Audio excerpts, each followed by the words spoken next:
Welcome friends, welcome back to the next lecture.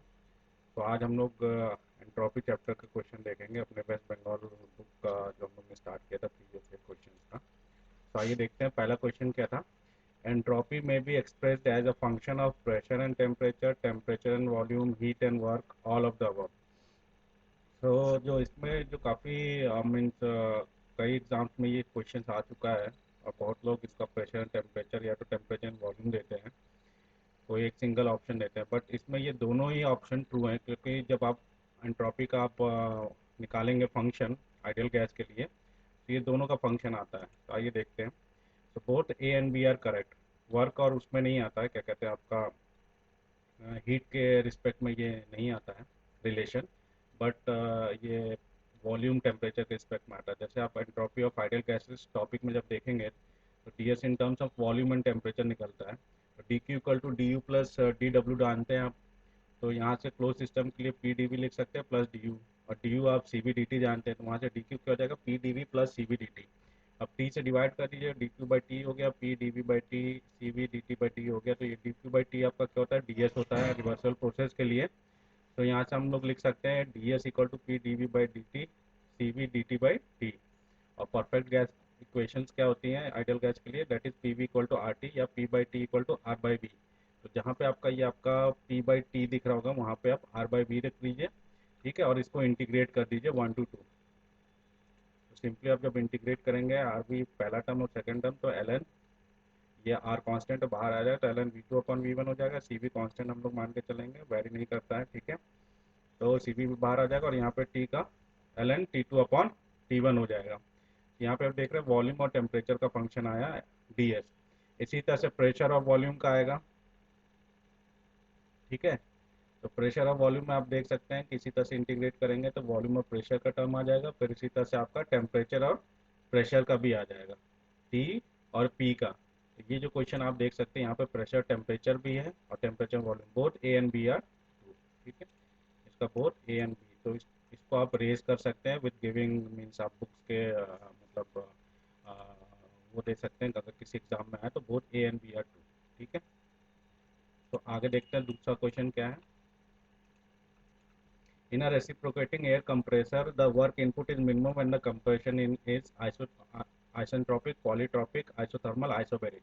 तो reciprocating air compressor जो है open system है, और ओपन सिस्टम में जो वर्क डन होता है वो हमारा माइनस बी डी पी से होता है।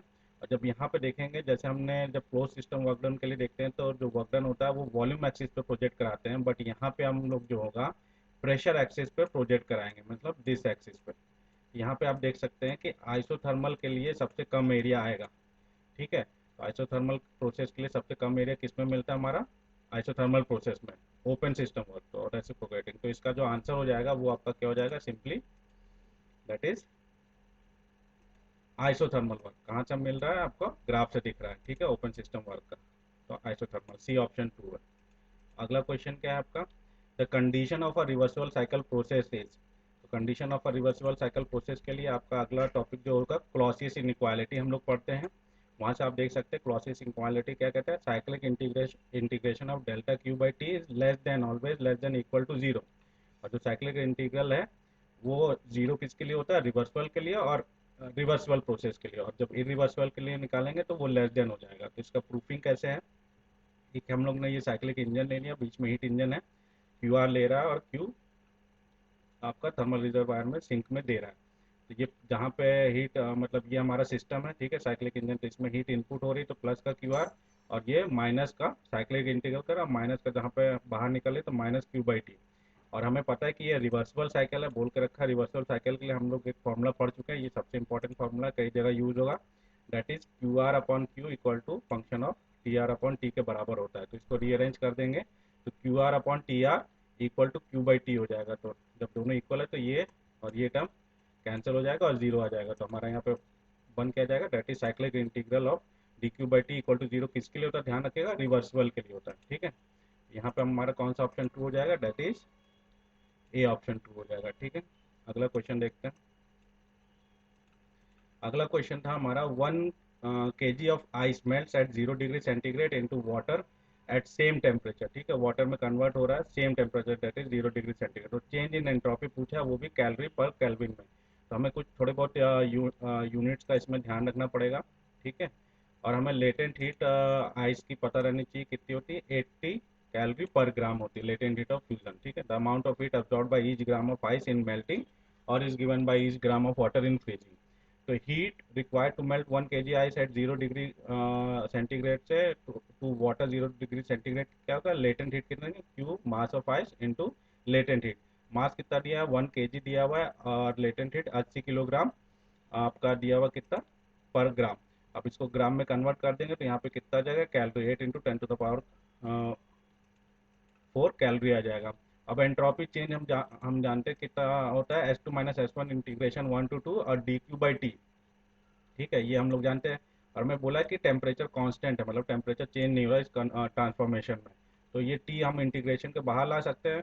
और जब आप इसका इंटीग्रेशन करेंगे dQ/डेल्टा क्यू का 1 से 2 में, वो आप निकाल चुके हैं 8 × 10, तो यहाँ पे डेल्टा एस कितना आ जाएगा, Q/T। और सिंपली आप क्या आ जाएगा, फॉर्मूले में रख दीजिए 8 × 10⁴ कैलोरी, और 273 0 डिग्री था तो उसको कैलविन में हमेशा चेंज करेंगे तो 293 पॉइंट समथिंग आएगा, ठीक है। तो इसका इसका जो आंसर हो जाएगा वो कितना हो जाएगा, that is D option true हो जाएगा, ठीक है इसका। फिर अगला देखते हैं, अगला क्या पूछा है। अगला पूछा है if during a process the entropy of isolated system increases the process is, क्या होगा, वो रिवर्सिबल होगा कि रिवर्स। एंट्रोपी क्या कह रहा है, आइसोलेटेड सिस्टम की इंक्रीज कर रही है, ठीक है। तो जब हम इंक्रीज ऑफ एंट्रोपी प्रिंसिपल वाला टॉपिक पढ़ेंगे तो डेल्टा एस ऑफ सिस्टम जो होता है S2 - S1, वो क्या हो जाएगा, delta Q/T 1/T plus S generation. यही होता है जो इरिवर्सिबल बनाता है प्रोसेस को, या एंट्रोपी कितनी जनरेट हुई इस प्रोसेस में। अब आइसोलेटेड सिस्टम में हमें पता है कोई हीट इधर उधर जाएगा नहीं, हीट का ट्रांसफर नहीं होगा, ठीक है आपका, मतलब ना ही वर्क का ट्रांसफर होगा आइसोलेटेड, तो ये वाला टर्म जीरो हो जाएगा। तो यहाँ पे हमें दिख रहा है S2 - S1 क्या हमेशा पॉजिटिव क्वांटिटी मिलती है। तो ये जो है यहाँ पे जैसे लिखा हुआ है कि entropy generation is always positive quantity और जीरो। जीरो कब होगा, जब रिवर्सल प्रोसेस होगा, जब इरिवर्सल प्रोसेस उसमें कोई पॉजिटिव क्वांटिटी मिलेगी। यहाँ पे बोला है S2 - S1 इंक्रीज कर रहा है, तो सिंपली हम लोग क्या इसमें कह सकते हैं कि डेल्टा आइसोलेटेड सिस्टम की क्या आपका लेस देन और इक्वल टू जीरो होगा, ठीक है।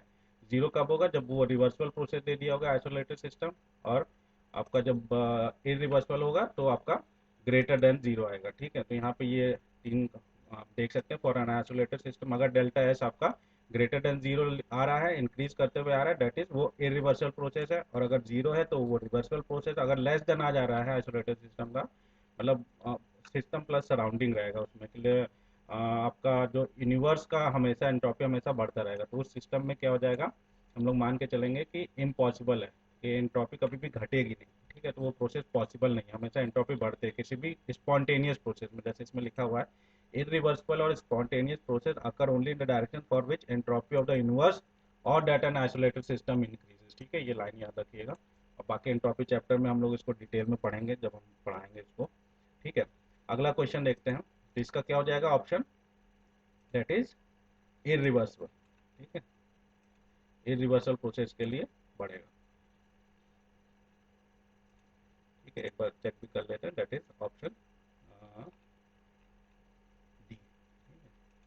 फिर अगला क्या पूछा है, अगला क्वेश्चन पूछा है अज्यूम दैट, काफी अच्छा क्वेश्चन था ये, तो इसको देखते हैं। Assume that heat capacity at constant volume of metal varies as AT plus BT to the power TQ for low temperature. हमने देखा था मेटल के लिए डी बाई फॉर्मूला वैलिड होता है, ठीक है, तो CV कांस्टेंट नहीं रहता, टेम्परेचर के रिस्पेक्ट में वेरी करता है। तो पूछा था then variation of entropy of temperature कितना आएगा, ठीक है, फंक्शन एंट्रोपी कैसे वेरी करेगी टेम्परेचर के साथ। और आपको CV दे दिया है, CV या C दे दिया, मेटल के केस में एक ही होता है, सॉलिड के केस में तो C दे दिया, that is CT plus BT cube. तो यहाँ पे इसका देखते हैं क्या आएगा, ठीक है। हम लोग entropy change of incompressible substance और सॉलिड्स का देखेंगे, तो हमें पता है मोस्ट लिक्विड और सॉलिड में क्या डेंसिटी नहीं चेंज होती, तो as pressure change that is density अगर चेंज नहीं होती तो डीवी भी, वॉल्यूम का चेंज भी जीरो आता है, ठीक है। तो डीवी इक्वल टू जीरो। और एक हम लोग TDS रिलेशन जानते हैं, DU इक्वल टू PdV। ये थोड़ा रिलेशन मैं अभी डायरेक्ट बता दे रहा हूँ क्योंकि आई एज्यूम कि हम लोग ने थोड़ा बहुत रिवाइज किया हुआ थर्मोडाइनमिक्स, बाकी जब मैं थर्मोडाइनमिक्स पढ़ाऊंगा तो ये सारे रिलेशन डेराइव करेंगे, क्या मतलब होता है वो सब देखेंगे वहाँ पे। तो TDS equal to DU plus PdV, DV zero है, तो उसके लिए हमारा क्या हो जाएगा, that is TDS equal to DU। और DU हम जानते हैं CVDT से होता है, यहाँ पे हम लोग डी एस जो टर्म है, यहाँ पे डी एस कितना हो जाएगा, डी यू बाई टी, और डी यू की जगह हम लोग सी डी टी लिख सकते हैं, तो ठीक है, C D T by T. ठीक है। अब हमें पता है ये सी जो है, जब इंटीग्रेशन करेंगे डेल्टा एस का, सी टेम्परेचर के साथ वेरी कर रहा है, तो इसलिए हम लोग इसको इंटीग्रेशन के बाहर नहीं अंदर ही रखेंगे, तो क्या हो जाएगा, सी बाई टी डी टी। और हम लोग डेल्टा एस को कैसे लिख सकते हैं, T final minus T initial, और टी इनिशियल हम लोग अज्यूम करें कि जीरो केल्विन पे है, और जीरो केल्विन पे थर्ड लॉ थर्मोडायनेमिक्स में एंट्रोपी भी क्या होती है, जीरो होती है, तो यहाँ पे सिंपली डेल्टा एस देना हो तो S T minus S zero, और एस टी हमारा क्या हो जाएगा, दैट इज ये टी टेम्परेचर पे, ठीक है, जीरो टू टी वेरी कर रहा है टेम्परेचर, ठीक है। तो यहाँ पे इंटीग्रेट कर दीजिए C by T D T, C आपका दिया हुआ है कांस्टेंट वॉल्यूम का variation A T plus B T cube by T D T. ठीक है, तो यहाँ से T T divide A plus B T square हो गया, ठीक है, इसका इंटीग्रेशन करेंगे तो ए टी हो गया plus B T cube by three आ जाएगा, ठीक है, और जीरो टू टी यहाँ पे रखेंगे तो आपका फॉर्मूला क्या आ जाएगा, that is A T B T cube by one by three. ठीक है, अच्छा क्वेश्चन था, तो इसका ऑप्शन आपका क्या हो जाएगा, सिंपली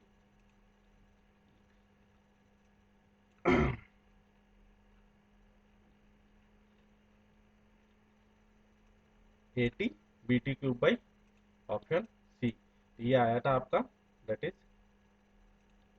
फिजिकल साइंस पेपर में, W P S West Bengal exam के फिजिकल साइंस का पेपर होता है, इसीलिए आप जब अलग अलग एग्जामिनेशन के क्वेश्चन लगाएंगे जो रिलेटेड होता है मैकेनिकल इंजीनियरिंग, आपको वैरायटी ऑफ क्वेश्चन मिल जाएंगे, आपको हर एक क्वेश्चन के साथ आपका कॉन्सेप्ट भी क्लियर होता जाएगा। ठीक है, आई होप आपको ये क्वेश्चन अच्छा लगा हो। तो अब आइए नेक्स्ट चैप्टर देखते हैं।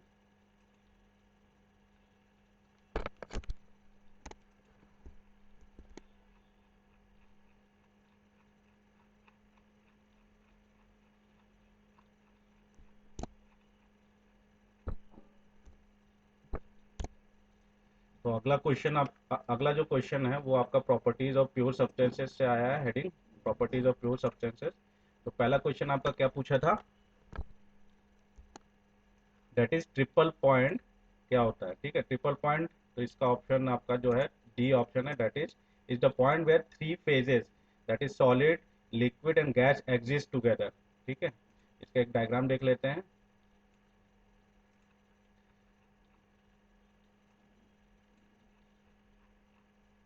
तो ये आपका डायग्राम है, यहाँ पे आप देख सकते हैं कि तीनों, दैट इज वेपर, सॉलिड और लिक्विड, तीनों लाइन कहाँ मिलती है, एक जगह पे, तो तीनों फेज जहाँ पे को एग्जिस्ट करते हैं वो क्या हो जाता है आपका ट्रिपल पॉइंट।